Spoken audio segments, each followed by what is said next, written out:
Hello, this is Steve Weber with CactusCanyon.com, and I'm on our underground invisible dog fence page where I talk about the use of an underground dog fence.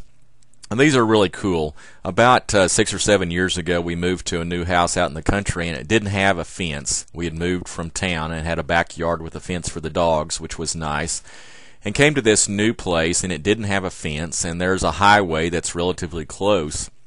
So we knew we had to do something for the dogs. We sure didn't want to keep them tied up, and we did build a little fence in the backyard for them, but we had all these acres of land in the woods, and we really wanted our dogs to enjoy those woods. We had plans later on to build a dog fence to keep them in around the entire place, which we eventually did.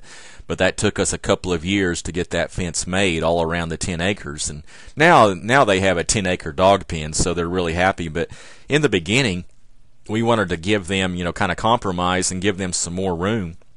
And so we purchased this underground invisible dog fence and installed it, and we were just amazed of the results and how quickly and how easily it was to train them not to go across the fence.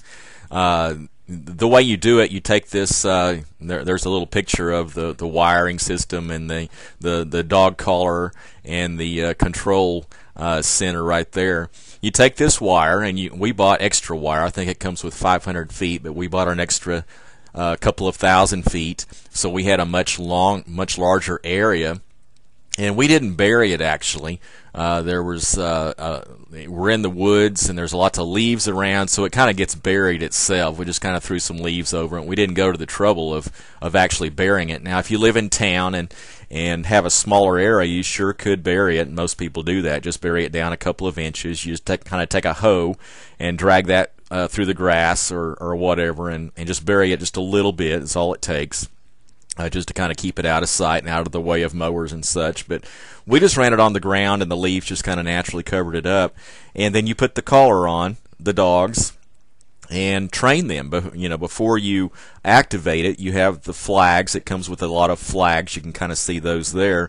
And you put the flags around where the wire is to kind of let the dogs know and associate the area where the wire is with the flags, and so they get to know that. And you take them out there. It's kind of a couple of weeks process.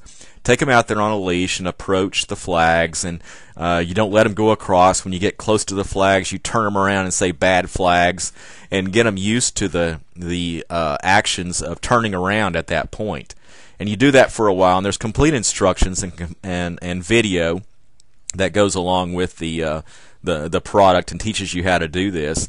But like I said, it's a couple of weeks process, but it's well worth it because it gave our dogs a lot more room, and it worked very well. Once activated, you go through the process, and it shows you how to do that. You put the collars on, and it gives your dog just a little tiny buzz when they approach that underground wire, and it's enough to distract them and enough to turn them around.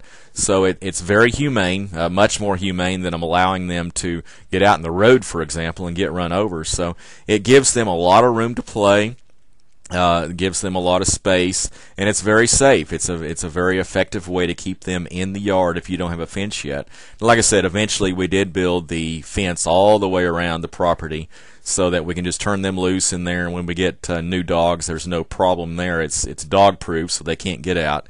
So it's very cool. But in the beginning, the underground dog fence really helped our dogs out by giving them a lot more room to play and so forth. So if you have any questions, just come to the site here. You can scroll down to the bottom of the page, and I have some contact information down there, and you can send us a question.